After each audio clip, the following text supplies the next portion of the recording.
4 years ago, while I was consulting at a hospital, a beautiful lady walked in. So she had this neck pain that had been occurring for the last 4 days, and she was unable to turn her neck. So I took a proper history, and examined the neck. But as a medical doctor, it's always advisable that you do what we call a general examination.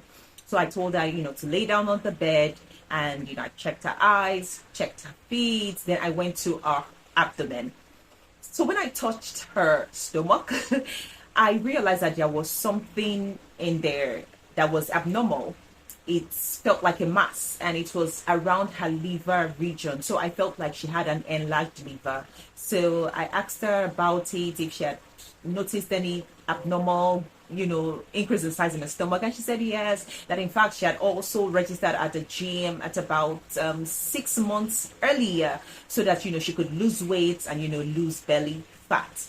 So I sent them for an abdominal pelvic scan, and she came back with a massive uterine fibroid that was up to 26 weeks.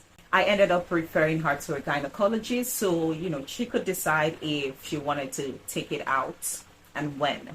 Now I'm going to show you a bunch of pictures, and I want you to, look closely and tell me what is common amongst them. So what do you think is common among these people? 1, women. 2, bad eating habits.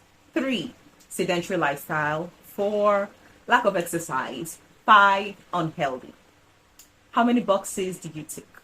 Now let's talk about those pictures. Steph Fajero was between 130 to 135 pounds before she got to 156 pounds while she was placed on Remeron for depression.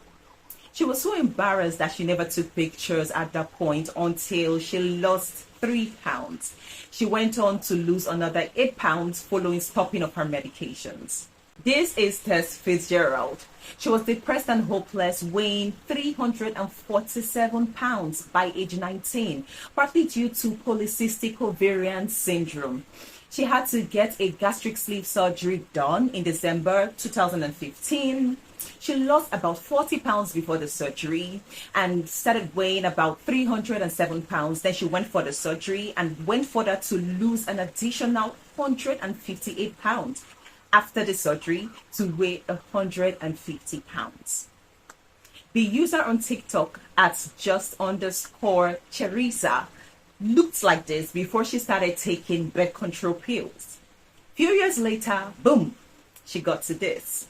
Among those people I showed you earlier, if you ticked other boxes other than women, you are wrong. It's easy to judge a book by its cover.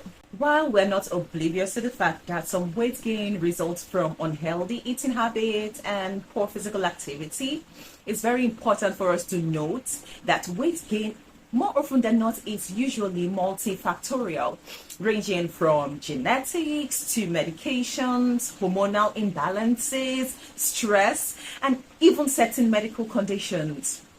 But more often than not, we see so many people taking just the diet, from keto to intermittent fasting, going vegan, and all sorts, and spending virtually half of their lives at the gym trying to burn a weight that is ascribed to something else. Beyond diet and exercises, it may require other lifestyle modifications, change in medications, hormonal replacement therapy, and sometimes even surgery to take you from where you are to where you want to be. So I want to implore you all that are fighting so hard with that weight loss, please check in with your doctor and make sure that you don't have a condition or possibly taking a medication that is making your weight loss journey futile. I hope this video was helpful. Thank you for watching, and I will see you next week, Friday.